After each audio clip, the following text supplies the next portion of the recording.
Okay. Hello, everyone, and welcome back to Now What, the podcast where we have professionals from varying occupations come join us and tell us about their story, including how they got there, since no path is the same. I'm your host, Yashfin, And I'm your other host, Chelsea. and today we are joined by Eric Segal, Director of Education and Curator of Academic Program, and Paige Willis, Community Engagement and Museum Interpreter Manager at the Harn Museum of Art. Could you guys tell us a bit about yourself before we begin and where you guys grew up? Sure. I grew up in Orlando, Florida, so I'm a Floridian tried and true, and I've been in Gainesville for about 10 years and really enjoy it here. Yeah, I didn't touch ground in Florida until I was in my 30s. I grew up in Philadelphia till I was about 8, and then in California. I'm like a San Francisco Bay Area kid. I have a surfboard back home. Wow. What brought you guys both here in Gainesville?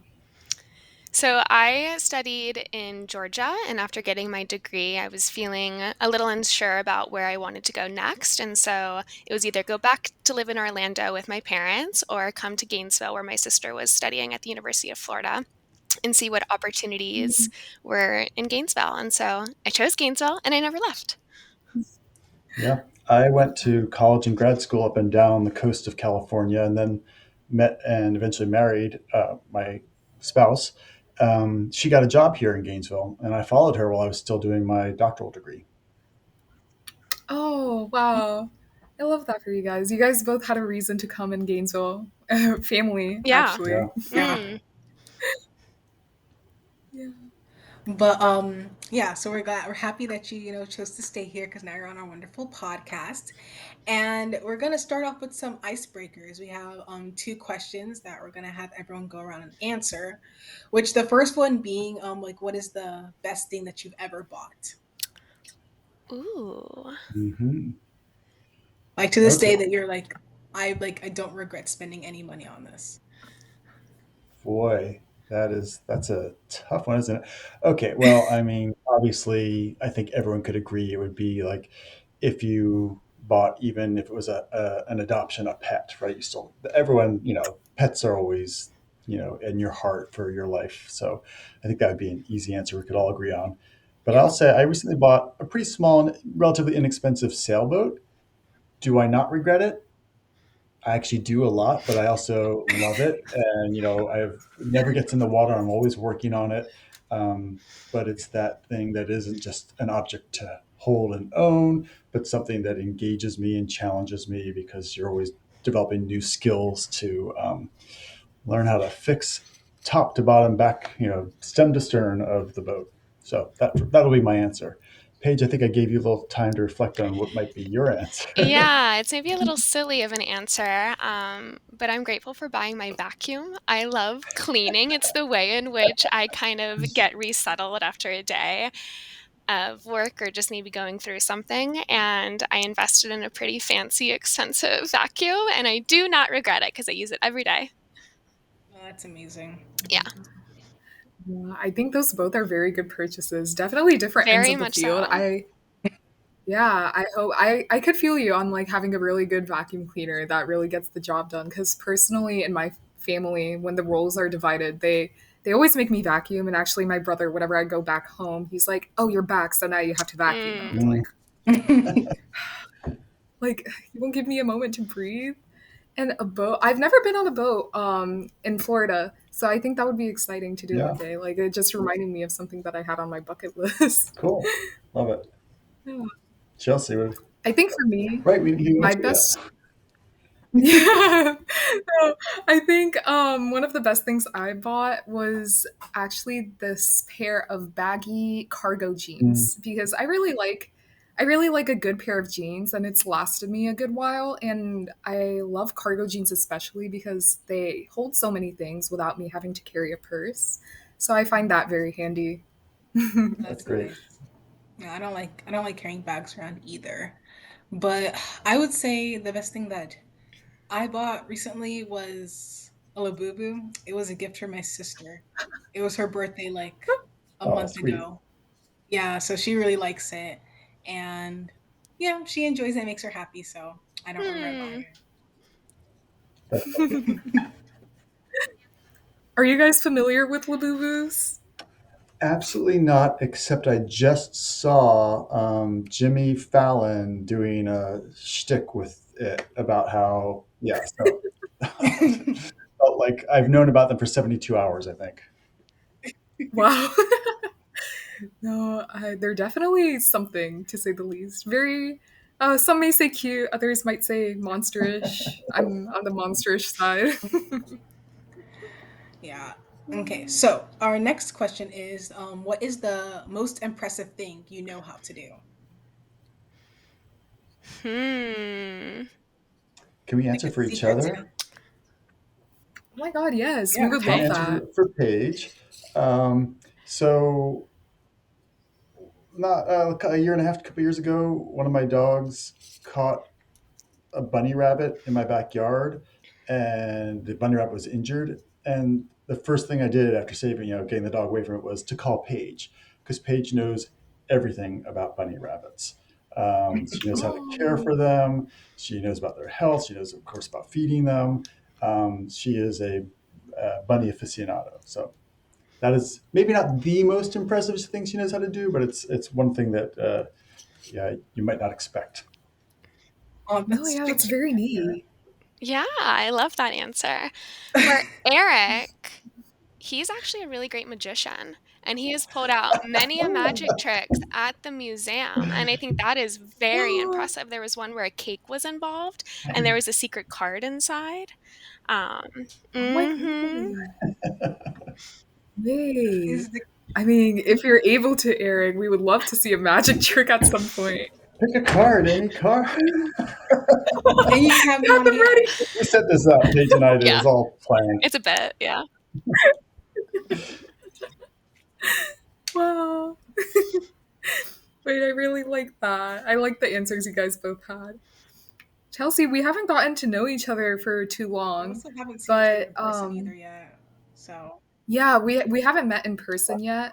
But I think one of the most impressive things about Chelsea is that she's super she has a good head on her shoulders. Like she has a really strong idea of what she wants to do and how to do it, and then her vision, she's not afraid to ask for help either. So the fact that she knows how to navigate what she wants and like make that vision come true, I really respect that. Mm. oh, oh it's so sweet. I think for Yashfin, something I think that's really impressive about her is that like I think she has a really amazing work ethic. At least like working with her throughout this internship experience, she's like always on top of things, and I always look towards your like resources and such for like inspiration on what to do sometimes, and like yeah, I do like asking you for help because you're a really you're just you're a smart person and you know exactly what you're doing too, and I think Oh shucks, you guys. That's so sweet. Hey, that's lovely. Can we ask what your majors are? What you're studying? Yeah. Do you want to go first, Chelsea? yeah, sure. I'm a health science major and I'm minoring in sociology and I'm in my third year at UF. Nice. Super. Great things to be studying. Yeah, I'm also in my third year at UF, and I'm currently majoring in biology and minoring in mass communications. Wow. Interesting Yeah. combination. I've heard a lot of combinations. I don't think I've heard that one before. Yeah, I think it's like STEM is fun and all, but I do like doing something else here and there. So I might as well take all the time I can in college. It's the best time to explore, right? Right. Mm. And it's going to Definitely. open up possible paths for you. It's great. Yeah, I really like it too because what was it? I made a website in one of my classes, and I think that was one of the coolest things I've done through my minor, at least. And I'm really happy that I had it.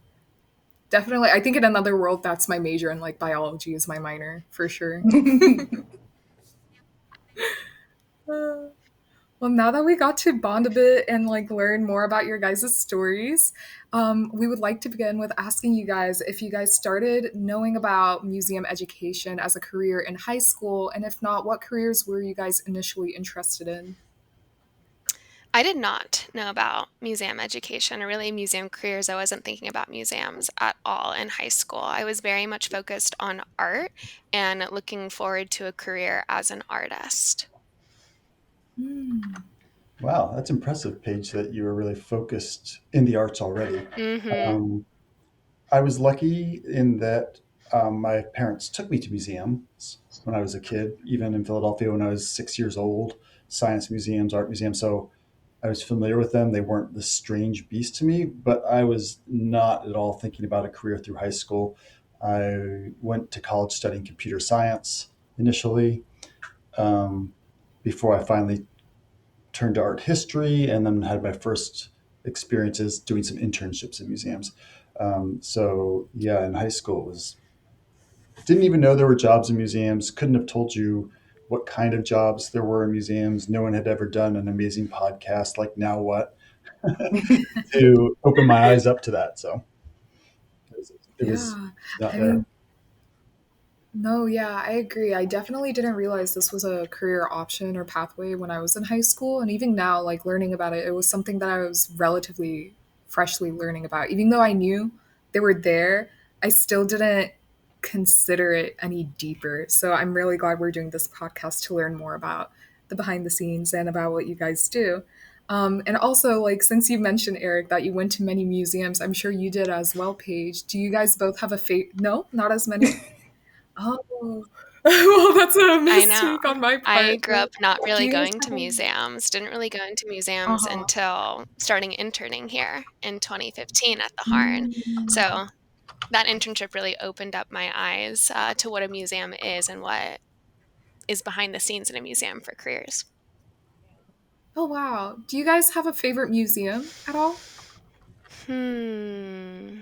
Or like a favorite style, like a Yeah. museum. Like right now, you guys work at the art museum, but Well, I'll say that sort of personally, like in my own biography, the Franklin Museum of Science and Discovery, maybe in Philadelphia. I used to go there when I was like 6 years old, um, and there was a giant heart, big enough that you had to walk inside of it and go up the stairs as you walk through the ventricles and stuff.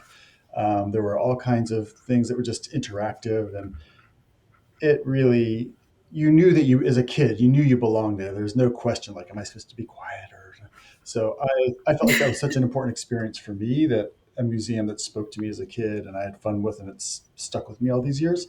So haven't been for a long time, but that is like a kind of a museum experience that I value. um, for art museums, I mean, I've been to a lot of art museums, and it's hard to pick. um, Maybe I mean, the Louvre in Paris. I've been lucky enough to go to France and to go visit the Louvre, which is in Paris. It's the biggest museum. It has an amazing collection, historic, and a beautiful building that's both ancient. Like if you go downstairs, there's excavations from, well, not ancient, but like medieval castles. But when Mhm. you enter through modern glass pyramids. So it's this physical Oh, experience of the expanse of time covered by the museum itself, with its ancient Egyptian artifacts through its 19th century painting, 20th century exhibitions. wow. That sounds amazing. I Yes. would love to walk through a heart and like visit the Louvre Yeah. one day for sure.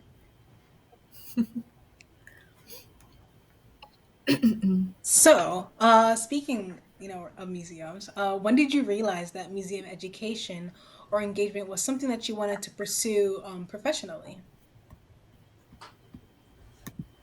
I'll start. Um, so I came to that idea late, and it's kind of embarrassing. Um, Not I went to embarrassing. college. I discovered art history, because my sister, who was older, said you have to take art history 201 with Armstrong and Alpers. It's great. So I took it. I was like, yeah, it's great. It opened my eyes. So I studied art history, which ignited my passion for art history and then eventually art museums. Um, and then I went and I did internships in art museums in the curatorial departments. Curatorial, or curators, are the people who responsible for collecting the art. They decide which art belongs in the collection. They're responsible for coming up with ideas for exhibitions and for making that happen. So they define what you're going to see on the wall. They write a lot of the text. So when you're walking through the galleries and looking at art, that's typically the curator's vision made physical. Um, so I did curatorial internships in college and then in grad school. And I didn't even think about education. I didn't even talk to the educators. I was a snob, right? A curatorial snob who thought, well, education is just getting down on the floor with kids and making crafts. That's not for me. It was only later that I began working in a museum and discovered how powerful and important it is to get down on the floor and work with kids and play with kids in the museum. So my path was circuitous, and only really did I discover the breadth of museum education once I started working in museums. Mm. Yeah, so after high school, I did pursue being an artist in college. I went to an art school, really enjoyed my time there, but once graduating, realized I had no idea how to apply this degree to an actual career. How was I really going to Mhm. make it as an artist and make money? So I came to Gainesville where I blindly applied to any and all art opportunities, and one of them was a Harn Museum of Art internship in the education department. So I was accepted into that role, and just from there, got my eyes open to all of the possibilities that a museum educator can do, and just was really excited about pursuing that and just kept growing in that career. So, an internship was incredibly important to me to better understand what the career entailed and if it was something that I did want to continue because I had no idea about it before the internship. Oh yeah, 10 years of involvement is a very long time. Eric, how long did you stay at Harns till Yeah, I currently? started in August of 2010. So right around now is like what, 15 years? Yeah, Yeah. yeah. What made you guys stay in Harns and not maybe reach another museum? Yeah. So the Harn Museum of Art is the biggest museum in this region, and it draws people from all around. So it's exciting. It's not like a really small museum. It's not a huge museum like, say, the Met. Um, and for me, there's been opportunities to grow in terms of the challenges I've faced in my job. So new responsibilities, new activities. So it's been a job that's continued to be fresh for me in that regard. I think I encourage everyone I work with, all my staff members, to look at other jobs out there to see if there's a job that interests them that allows them to grow even more than they can grow here. Um, but for me, I've done that looking. I always keep my eyes open. I'm really happy here, and in part, it's because of the what I'd say is the culture of the museum, which I believe is really everyone I work with is focused on how can we make the museum better? How can we create better exhibitions or better experiences for visitors? And that's not always the case. Sometimes people are more focused on how can I advance my career, my goals. So for me, the longevity of my experience here is in large part because of the culture of people who believe in the mission of this museum to bring art to people. I Yeah. absolutely agree. And I would add on to that one of the incentives of staying is the culture of Gainesville and being able to collaborate with our community, to welcome our community to the museum, and to really partner with them on art and art making. So, the internal and the external. Yeah, I second what you're saying, Paige. That's really an enriching part of this experience for me too. Yeah.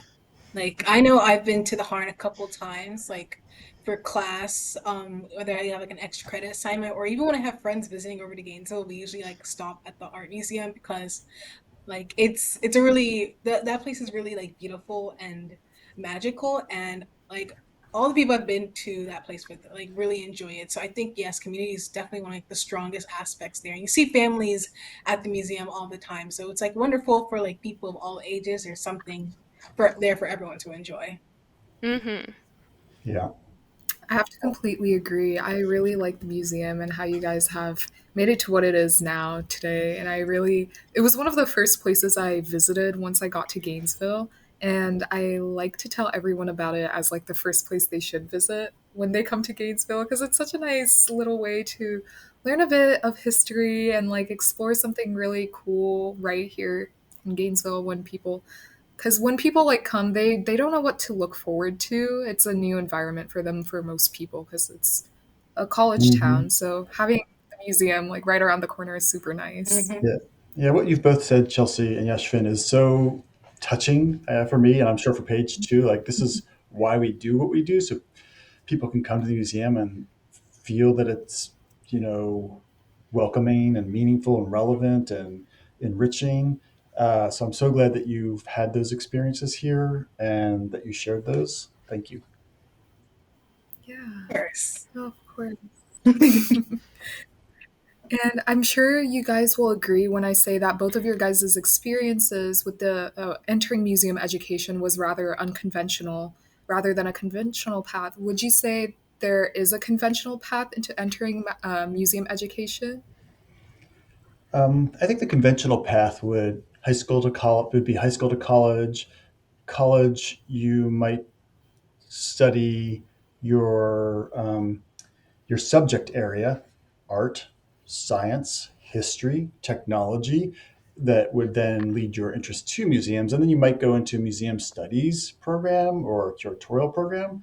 Um, so that could be a conventional path, but I don't think it is necessarily the most common path. It, I don't have the statistics to hand, but it wouldn't surprise me if the most common path is the unconventional path, that people find their way Yeah. into museums. I have to say that when I'm around town, I'm at Publix, and I meet someone with that spark who's bagging, I'm just thinking, I want to hire that person. It's you can if you're the right person who has the background, the studies, and the skills, but you also bring that spark. I think that can be a really important way in. Not to say that you don't need to study, but you may not need to do a museum studies program per se. But as with Paige, she's shared a little bit of her background. She started as an intern, and she shared a spark with us, and we hired her into a really, really, really entry level position, a really important one of my favorite positions in this visitor center we had. Um, but it wasn't one that required any particular knowledge base background. It was about who she was and her personality and her engagement and the way she saw people in the museum. And then she worked her way up, and she's continued to build skills and build her knowledge.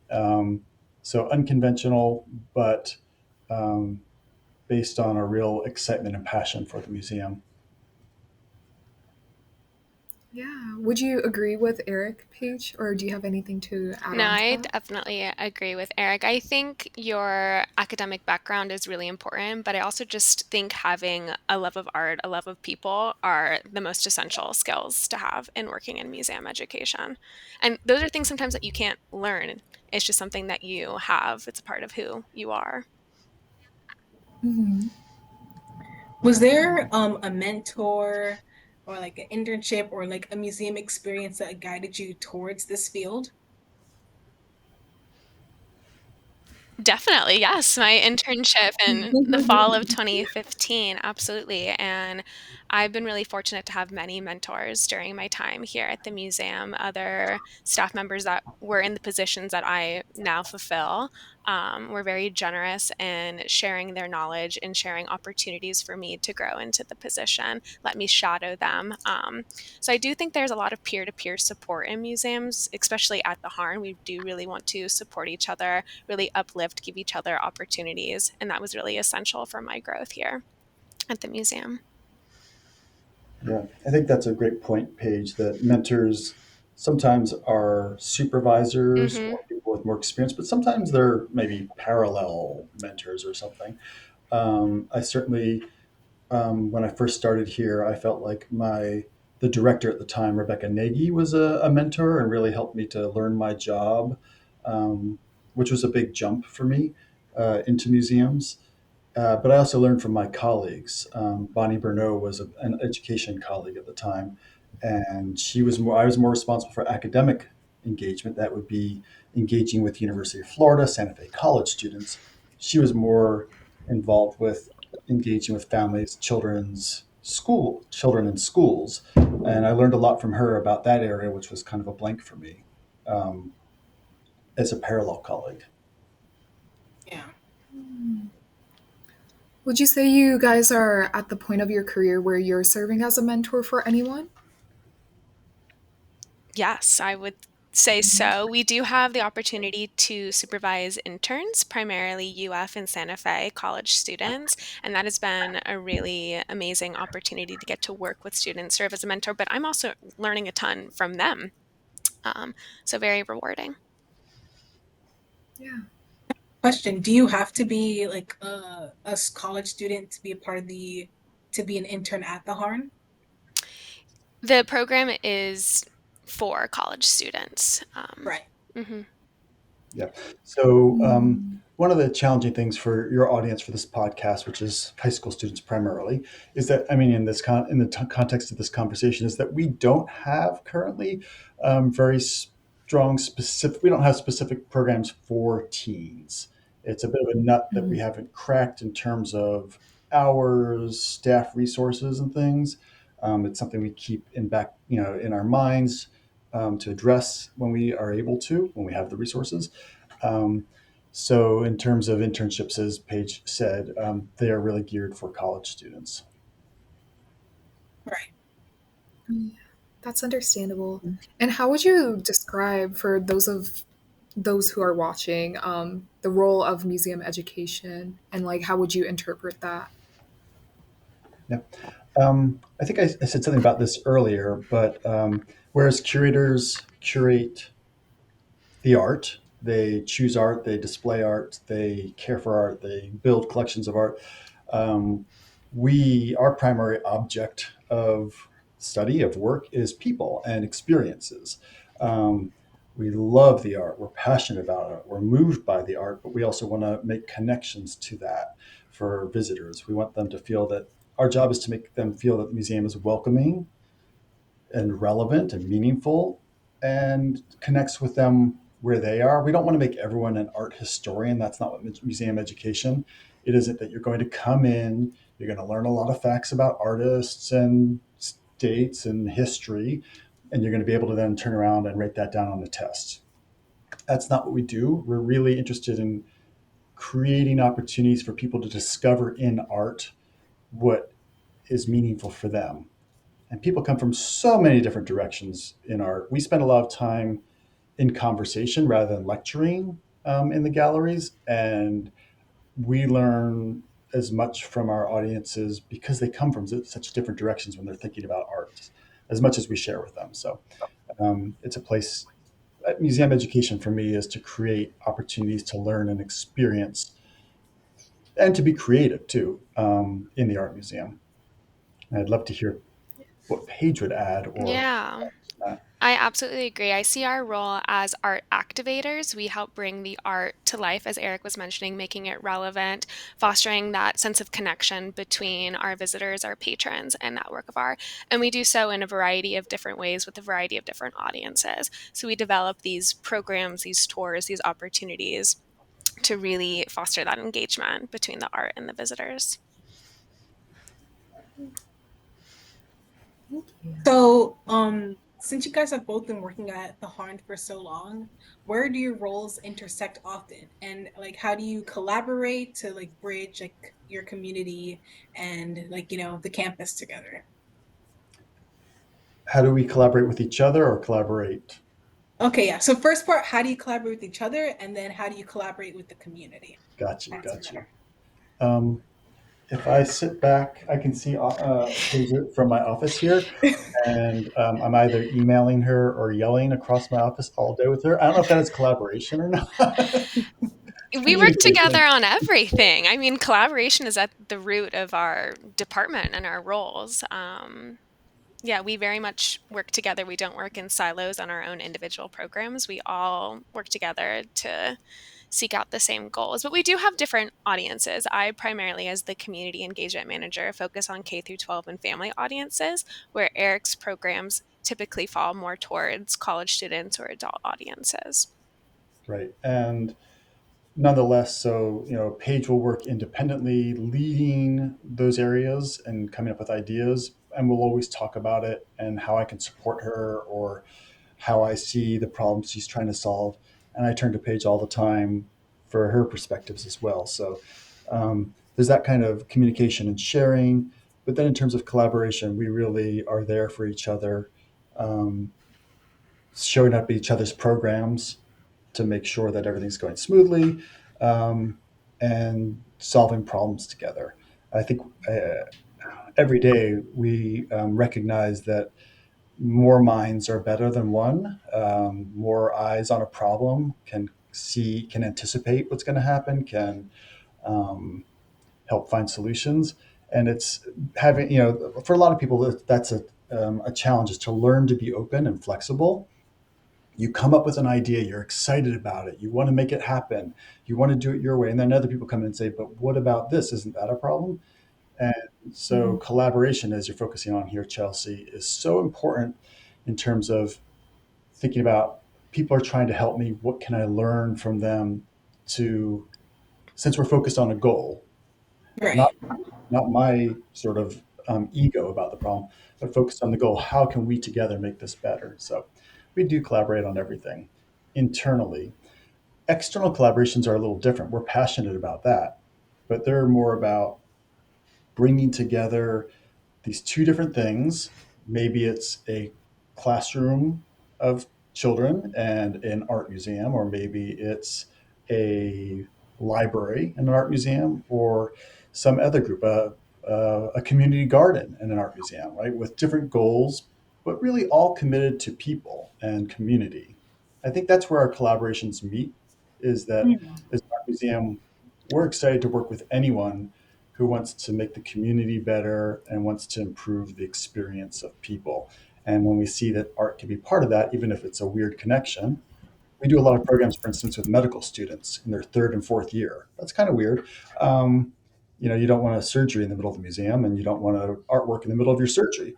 But there's Yeah. times when you actually really use what we do to come together and advance knowledge and understanding.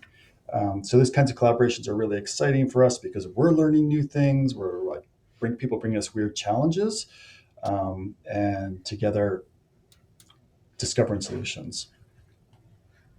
Okay. Well, Paige that's has a lot to say about collaboration too, outside the museum.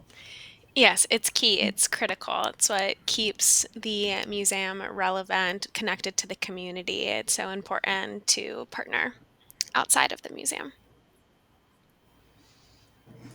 yeah. Yeah. And I wanted to ask you this, Paige, since Eric already kind of touched on this. What's one thing that you've learned from Eric's role as the director of education that's influenced how you approach your work? Yeah, I think Eric has a really strong skill set in leadership and communication, and that's been really helpful for me as I've grown into these roles that have taken on more leadership opportunities, managing groups of volunteers, working with outside collaborators. And so, knowing really how to facilitate those conversations best, work with a variety of different people in different settings, has been really important. And I very much learned that from Eric.